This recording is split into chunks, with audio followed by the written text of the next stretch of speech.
Bienvenidos, bienvenidas a Charlando con Animalidad, un programa de Canal Congreso dedicado a la protección, el bienestar de los animales y la difusión de los derechos de todos los animales, tanto domésticos como silvestres. Hoy en un escenario precioso de Bogotá, que es la Plaza de la Santa María, antes llamada Plaza de Toros, pero que desde hace 5 años no ve una realización de un espectáculo de tortura y matanza de animales en este lugar, gracias al acuerdo distrital 767 del 2020 que logramos aprobar en el Consejo de Bogotá en nuestro paso por el Consejo. Y hoy con una invitada muy interesante, muy completa en su formación académica, para hablar precisamente de eso, de los espectáculos crueles con animales que son defendidos y que han sido presentados como prácticas culturales, lo que ha generado unas muy interesantes discusiones, no solamente legislativas, sino también, digamos, en el debate público y, por supuesto, a nivel judicial. Ella es Diana Bernal, es abogada, especialista en derechos humanos, doctora en bioética y dirige la maestría en Bioderecho y Bioética en la Universidad del Rosario de Bogotá. Y quiero empezar, Diana, por preguntarte, bueno, hoy todavía tenemos muchos espectáculos crueles en nuestro país, Sí. que incluso la Corte Constitucional en su momento ha dicho son manifestaciones culturales, lo que no quiere decir que no puedan ser prohibidas, reguladas o incluso prohibidas. A ello se refirió en la sentencia C-666 del 2010, una sentencia que ha sido muy importante en este tema. Y estamos hablando de corridas de toros, rejoneo, novilladas, corralejas, coleo, peleas de gallos. Diana, digamos como abogada, como profesional en el derecho, pero también como doctora en bioética, uno como que podría decir, digamos, como de esta connotación cultural que pues nosotros tenemos entre nuestros derechos fundamentales la cultura, el acceso a la cultura.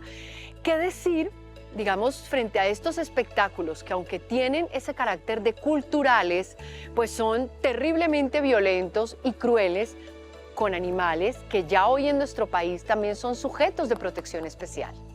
Bueno, pues primero que todo, Andrea, muchísimas gracias también por la invitación. Primero por estar también con una autoridad en la materia, en garantías de derechos o de protección de los animales no humanos. Y creo que este punto que tocas es absolutamente clave, porque es de alguna manera el contraste entre derechos culturales, derechos que podrían considerarse en segunda e incluso a veces también en terceras o cuartas generaciones, dependiendo de los contextos, y los derechos o la necesidad de la garantía a la protección de los animales. Y esto, digamos que es un escenario bien interesante, porque aquí quisiera poner de presente 2 puntos. El primero, ok, estamos en un escenario de protección animal que no tiene jurídicamente el reconocimiento de derechos de los animales, versus lo que podría alguien decir es que sí están reconocidos los derechos culturales. Sin embargo, se nos olvidan 2 elementos fundamentales que son principios generales en materia de derechos humanos y que de alguna manera se alimentan con lo que nosotros denominamos los principios también desde el ámbito de la bioética. Tienen que ver con la progresividad de los derechos y la no regresividad de la protección también. ¿Esto qué implica? En materia de derechos culturales no significaría, o lejos estaría de significar, que tenemos derecho a hacer cuanto espectáculo, incluso a pesar de la crueldad que esto pueda implicar. Por el contrario, implica que el reconocimiento de los derechos culturales debe avanzar, sí, pero en la medida en que se garanticen y se respeten otros estándares y otros principios que van entrando en el ámbito del derecho. Y aquí planteo entonces el ámbito de la bioética. El ámbito de la bioética nos empieza a plantear sobre todo 2 principios fundamentales en materia de protección animal que seguramente nos va a permitir en algún momento llegar a un estadio de derechos de los animales, que son, por un lado, el principio de solidaridad y por el otro lado el de responsabilidad con las generaciones futuras. Creo que esto es absolutamente clave Y en esto creo que conjugan varios elementos. ¿Y por qué hablar de responsabilidad con las generaciones futuras en el ámbito de datos, digamos, de protección un poco de este tipo de escenarios o de prácticas culturales, que en últimas no son otra cosa que prácticas también crueles y que van en detrimento no solamente de la especie animal no humana, sino incluso de los humanos? Digamos que también ya hay estudios interesantes desde el punto de vista ético, desde el punto de vista emocional, que dan cuenta de cómo quizás hay una correlación entre el maltrato animal y el maltrato humano. Entonces, aquí creo que hay que poner de presente un poco también como esta otra arista. No es, si quisiéramos ser supremamente antropocéntricos, decir, oiga, es que esto tiene una necesidad de restricción o de regulación desde una perspectiva incluso de las garantías de los derechos de las generaciones futuras. Entonces, creo que ahí juegan esto. Y por el otro lado, pues la responsabilidad con las generaciones futuras implica la protección en general del ambiente, del ecosistema al que hacemos parte y en el que todos estamos hoy en un mismo escenario.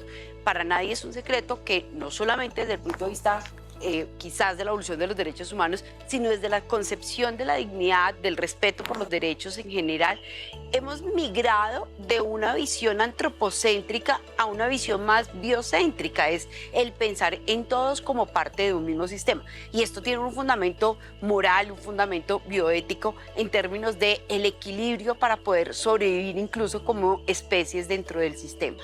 Okay.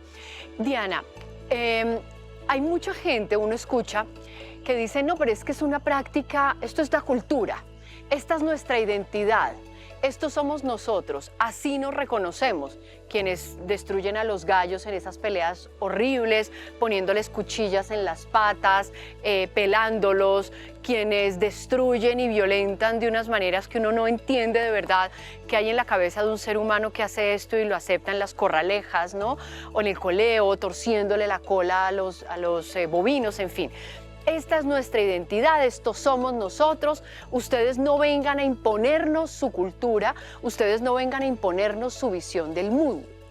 Yo quiero preguntarte desde la bioética, ¿uno hasta qué punto, digamos, debería aceptar esa reivindicación cultural como propia, identitaria, esto soy yo, así me identifico? Sobre todo teniendo en cuenta que muchas prácticas han sido defendidas como culturales brutales. La esclavitud fue una cultura. La ablación en las mujeres, ¿no?, de sus genitales, ha sido defendida como cultural. Sobre todo cuando los afectados de esas prácticas pues son seres generalmente indefensos, que están en un estado de indefensión, como los animales o, en este otro ejemplo, las niñas, ¿no? Entonces, ¿cómo, digamos, hasta dónde realmente esto se puede aceptar como cultural o dónde tendría que entrar el Estado a decir, no, este es el límite y de acá no pasan? Es interesante porque pones de presente dos asuntos. Primero, y vuelvo y traigo a colación la sentencia a la que te referías de la Corte Constitucional. La Corte, si bien es cierto, en ese momento no prohíbe, porque considera que hay un derecho de alguna manera también que entra allí, la Corte señala algo que es súper clave y dice, esto no significa que no pueda existir una regulación que lo prohíba. Es decir, está entendiendo que hay una evolución, una dinamicidad en términos no solamente de derechos, sino del reconocimiento al otro en un concepto de identidad, en un concepto de identidad, de necesidad de protección, que es lo que pasa con los animales que son víctimas de maltrato en este tipo de prácticas culturales. ¿Esto qué implica también? Esto implica entender que si como sociedad evolucionamos, el derecho tiene que responder a esa misma evolución necesariamente. Evolución que va a implicar seguramente que el legislativo dé un paso más adelante y pueda decir, es decir, así como hemos reconocido que prácticas como la ablación, como el matrimonio infantil, hoy son reprochables, aunque se consideren culturales, y son reprochables porque hay una garantía en términos de dignidad, en términos de evolución misma de la sociedad, pues esto mismo tiene que pasar acá. Fíjense que a mí me parece interesante y es que es una práctica cultural. Una práctica cultural no necesariamente tiene que responder a que esté concentrada en un grupo, sino que además esté socialmente aceptada. hoy podríamos decir que este tipo de espectáculos son socialmente aceptadas. Creo que esto ya sale un poco del peso. Quizás siguen siendo aceptadas en un nicho muy cerrado, cada vez menos frecuente, además con cada vez menos espectadores, digámoslo así, y con una necesidad de evolucionar en el concepto. Pero además esto juega con un concepto también de evolución. En cómo empezamos en Colombia con el concepto de sintiencia. Entonces, esto implicó reconocer al otro en una categoría distinta a la de cosa, por lo tanto implica que hoy también reconozcamos que esa sintiencia tiene un valor desde el punto de vista ético, desde el punto de vista moral y por supuesto desde el punto de vista jurídico también. Entonces, esta falsa dicotomía entre derechos culturales y la necesidad de proteger, en eso tienes toda la razón, y hay una evolución necesaria, una necesidad de protección diferente y un llamado también diverso al reconocimiento del otro, no en el sentido de la autonomía para poder tomar decisiones, sino en el reconocimiento precisamente de la necesidad de protegerlo por la falta de autonomía para tomar ese tipo de decisiones. Okay. Esto es bien interesante lo que estás diciendo. Dos cosas dijiste ahí a las que me quiero referir, Diana. Primero, dices que una práctica, digamos, que se autodenomina o se reconoce como cultural o es defendida por quienes la practican como cultura, digamos, debe tener como una aceptación.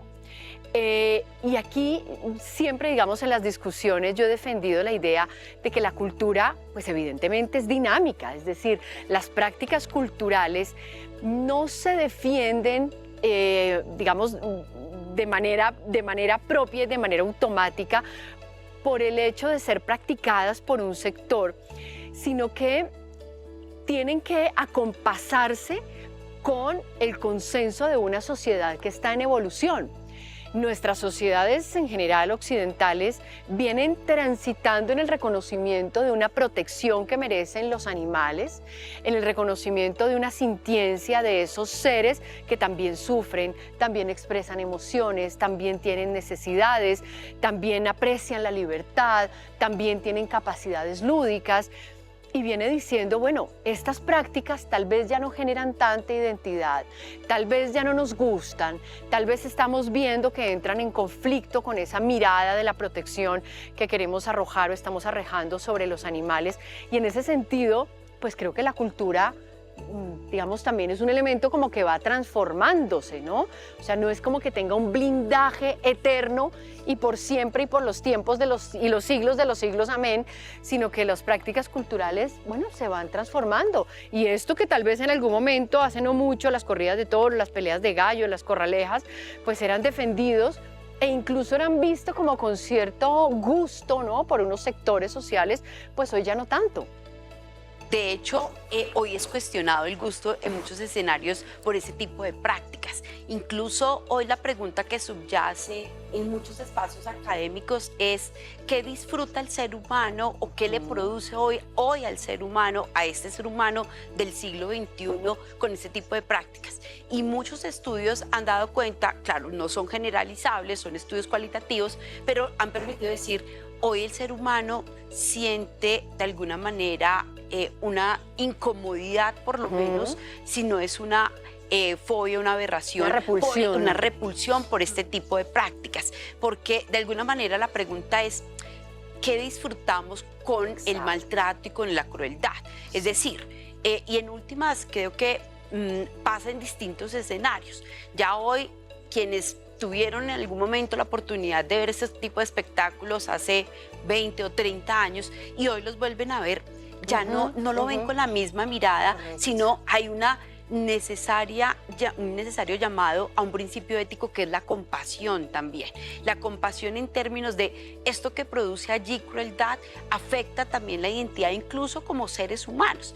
Fíjense que posturas, incluso hay algunas posturas que aun cuando consideren al ser humano como el centro del bios, hay también un llamado como centro del bios, pero en el sentido del cuidado, ¿no? Del responsable del cuidado del otro, y hoy eso hace que tengamos una mirada también distinta en términos, digamos, morales, pero también que nos tiene que llevar a una mirada jurídica adicional. Pero además de esto, creo que también sistema internacional se está moviendo de manera distinta.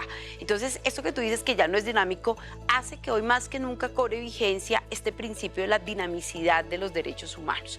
Y la dinamicidad de los derechos humanos hoy implica pensarnos en otros sujetos de derechos por un lado, pero además en unas categorías distintas de reconocimiento de derechos.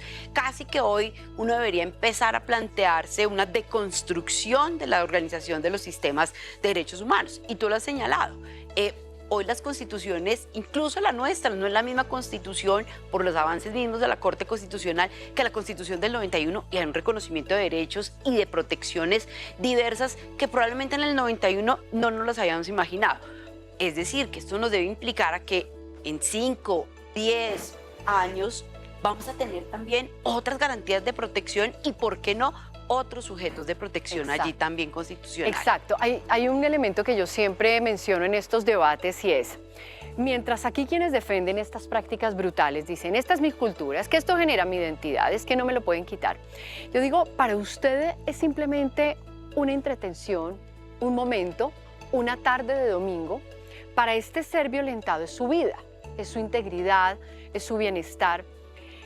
Es decir, aquí esta ponderación de derechos entre la cultura y la protección de los animales, creo que es evidente que tiene más peso hoy bajo, digamos, nuestras nuevas categorías morales, ¿no? Es este ser indefenso que no puede decir me duele, no puede decir no quiero hacer parte de esto, porque aquí no hay un consentimiento del animal que es víctima de esta tortura, sino que simplemente está sometido a un vejamen.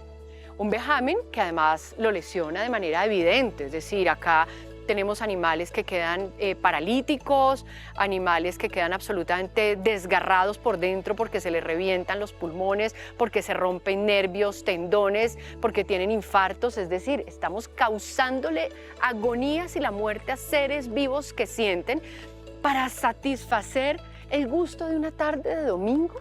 Es decir, creo que es evidente que aquí tiene un peso ético, moral, la protección de la vida de un ser sintiente frente a esta actividad de entretenimiento que puede satisfacer de otra manera.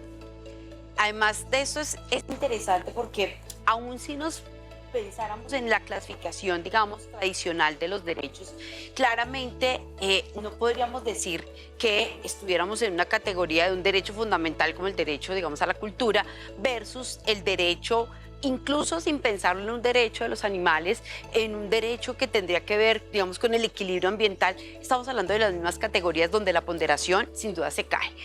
Hay quienes han tratado de plantear una dicotomía con el derecho al trabajo, que tampoco la hay, porque si uno revisa los antecedentes de los proyectos legislativos, han sido bien interesantes en plantear incluso procesos de transición que le permita a quienes viven de este tipo de actividades tener otras fuentes también de ingreso, otros modelos de economía, otros modelos también de garantías de derechos al trabajo, de derechos culturales, es decir, todos aquellos que puedan estar allí conexos. Y creo que eso también es absolutamente claro. Entonces, a veces como que la pregunta es, en últimas, ¿qué es lo que nos estamos de alguna manera allí generando intención, que es una falsa tensión? Entonces, ¿qué es lo que hay detrás realmente, digamos, de este tipo de escenarios? Porque sin duda alguna no es un escenario tan garantista de protección, porque además también sabemos que en este tipo de actividades económicas hay distintos grupos y modelos de familias también que pueden estar allí implicadas. Y como siempre, las escalas menores son las que menos ganan y las que menos saben incluso muchas veces qué garantías o qué derechos en teoría están defendiendo. Entonces creo que también ahí hay que transparentar ese tipo de debates y los intereses económicos que probablemente sí están detrás. Eso es cierto, Diana. A mí hay algo que me llama mucho la atención, por ejemplo, en las corralejas. En las corralejas, quienes están en la parte alta de la corraleja son hacendados. Son los dueños de los bovinos, gente con mucho poder económico y político territorial. Y quienes están abajo, allí, digamos, poniendo su vida en juego, no porque los obliguen, porque ellos quieren, pues son pobladores, personas muy pobres, ¿no?, que están jugándose la vida o exponiéndose a unos vejámenes también, digamos, perder partes de su cuerpo o incluso morir por acceder a un billete que bota el de arriba. Es decir, es una perversidad integral. No solamente es la destrucción, la burla, la indignidad, la violencia sobre el bovino, el animal no humano, sino también hay unas prácticas, digamos, como de exaltación de ciertas jerarquías sociales que son esclavistas, son brutales, son indignas, ¿no? Y lo veíamos nosotros, siempre lo resaltamos mucho en el tema de las corridas de toros, porque los toreros, los banderilleros, los novilleros, pues no tenían ningún tipo de seguridad social, no había ningún tipo de prestaciones. Exacto. Entonces, digamos, ¿cuál es ese derecho al trabajo que reclamamos cuando todo es un sancocho y un desorden, ¿no? Donde no hay ningún tipo de garantías laborales?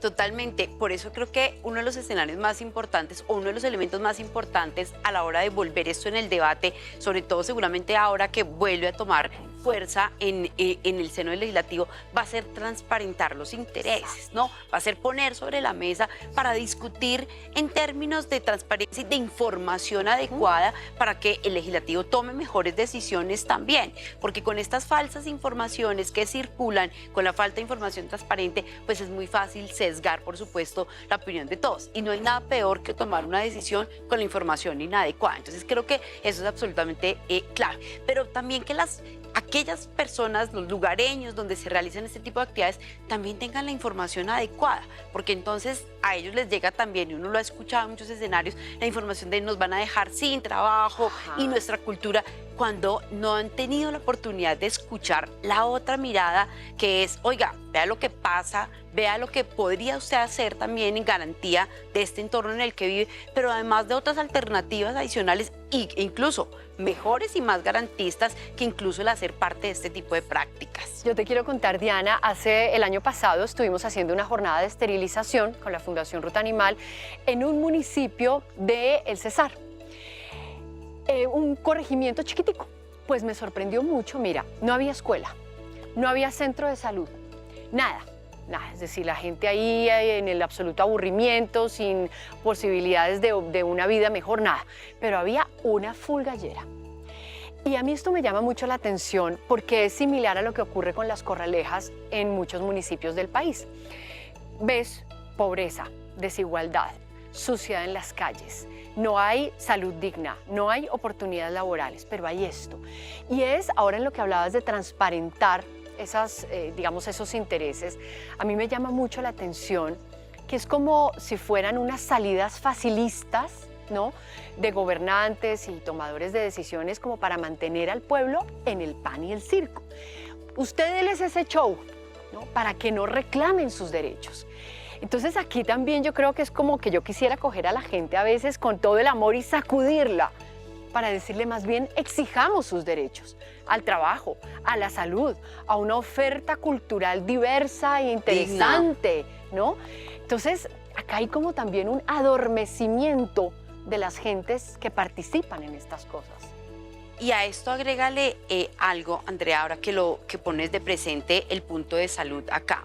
Y es, particularmente en el ámbito de las galleras, tiene que ver con el contexto de salud mental en la población. Las galleras, además también de ser un espectáculo cruel, para nadie es un secreto que están también de alguna manera rodeadas de las apuestas, rodeadas un poco de esto que significa, digamos, una adicción, por llamarlo de alguna manera. Esto también hay que pensarlo desde esa perspectiva de salud mental, de el impacto que tienen este tipo de entornos que podrían considerarse no saludables para niños, niñas, adolescentes, adultos mayores. Entonces creo que hay muchos temas que están allí y que no se han puesto de presente a la hora de discutir. De acuerdo. Yo creo, Diana, que no sé si tú estés de acuerdo conmigo en esta idea de la cultura. A mí me parece muy interesante que el Ministerio de Cultura, en la lista representativa de patrimonio, tiene un requisito, y es que no puede haber violencia contra animales. Es decir, el mismo Estado, en ese reconocimiento de lo patrimonial, dice sí, pero no lo que violente animales. Y yo creo que podríamos llegar a un consenso elemental como sociedad. Y es que muchas cosas pueden llamarse culturales porque la gente las identifica como propias de su identidad, siempre y cuando no haya otro que se vea afectado. Es decir, casi que aquí abrimos un espectro de libertades extraordinario. Yo me considero una mujer absolutamente libre pensadora, pero definitivamente creo que cualquier práctica en la que haya otro violentado, vulnerado, sometido, debe ser rechazada. Sin duda alguna, ese tiene que ser un límite y esa tiene que ser una bandera de defensa en distintos ámbitos, en el ámbito del legislativo, en el ámbito del ejecutivo, en la academia, en la sociedad civil. Ese tiene que ser un punto de no retorno, sin duda alguna. De acuerdo. De acuerdo. Diana, tú, bueno, llevas estudiando muchos temas, muchos años. Este tema te ha interesado particularmente desde la bioética. ¿Tú crees que la sociedad está en un proceso, digamos, yo no sé si llamarlo evolutivo, pero sí de cambio cultural en estos temas? O sea, ¿tú crees que las corralejas, las peleas de gallos, son prácticas que en algún momento se van a extinguir o definitivamente tendríamos que seguir luchando para desde lo legislativo ponerles un límite? Yo creo que estamos en un momento de diálogo entre los dos escenarios. Por un lado, entre el deterioro de alguna manera de este tipo de prácticas de espectáculos versus también entre el avance del legislativo o más bien de la reflexión jurídica sobre la protección, digamos, de los animales en este tipo de contextos de prácticas culturales. ¿Esto qué significa?